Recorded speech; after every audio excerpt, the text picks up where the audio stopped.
actually, he's going to tell us precisely where he is and or what you were seeing. Well, right now I'm in Lower Manhattan, but I was working, I work at the Federal Building, behind City Hall. And we were just sitting at our desks about 9 a.m. this morning. We heard a big explosion.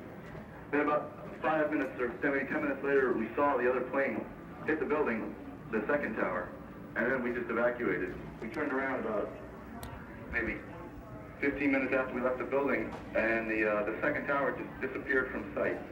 And I tell you, I've never seen anything more horrible in my entire life. Did you see any people, any casualties, Mr. Levy? We bumped him after the plane hit the first one. He had a chance to get out of the second one, but he said that people were jumping out of the windows. Where are you now, Benjamin? I'm in a hair salon in Lower Manhattan. Well, obviously, that was... And was the whole Federal Building evacuated, Mr. Levy? Yeah, well, we started running out of the building as soon as we saw the second explosion. And then I was working on the 22nd machine, but most of us were already out. How far physically are you actually from the World Trade Center? Right now, or where? No, when this happened? About 6 blocks away. 6 blocks away.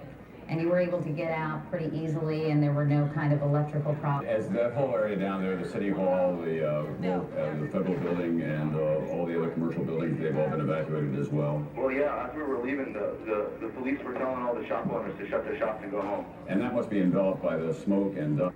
Benjamin Levy, Benjamin, thanks so much for talking with us. We appreciate it, and we're glad you're safe. Katie, I've got just a little rundown here, if I can, after just a moment, about what's going on around the country. The State Department officials have been moved into the State Department Training Center in Arlington, Virginia. The state has been evacuated, obviously.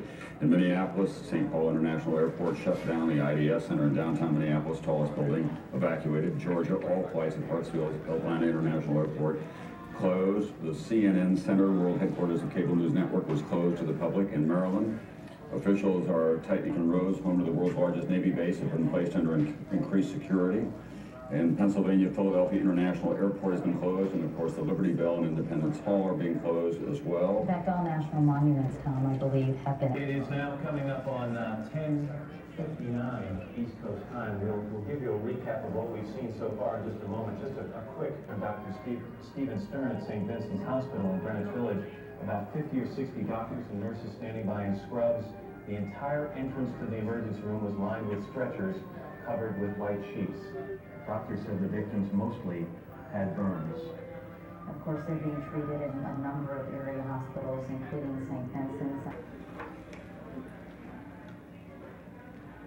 Looking at what remains of the World Trade Center in Lower Manhattan, earlier this morning, just before 9 o'clock and just after 9 o'clock, 2 planes and individual attacks struck each tower of the World Trade Center, causing gaping holes in both towers. You're looking at a tape now after the first impact, and there is the second impact of a large jet flown, we now believe, deliberately into the second tower. It was a short time after that the towers collapsed. And then confirmed reports that a plane crashed into the Pentagon. We have no reports of confirmed injuries or death. However, it's clear officials all across the country are now saying this is a deliberate terrorist attack on the United States. As Tom has put it so far this morning, this is a declaration of war by terrorists against the United States. And of course, we should mention, by the way, Tom, before we talk about terror... The White House has been evacuated. There will be an emergency meeting of the National Security Council. This is the most serious attack on the United States since Pearl Harbor. There has never been a terrorist attack of this magnitude, in fact, on any country in the world, so far as we can tell. The commented there about the various planes involved. The one that we know of so far, because it's confirmed by American Airlines, is that Flight 11, which had been scheduled from Boston's Logan Airport to Los Angeles, that Flight 11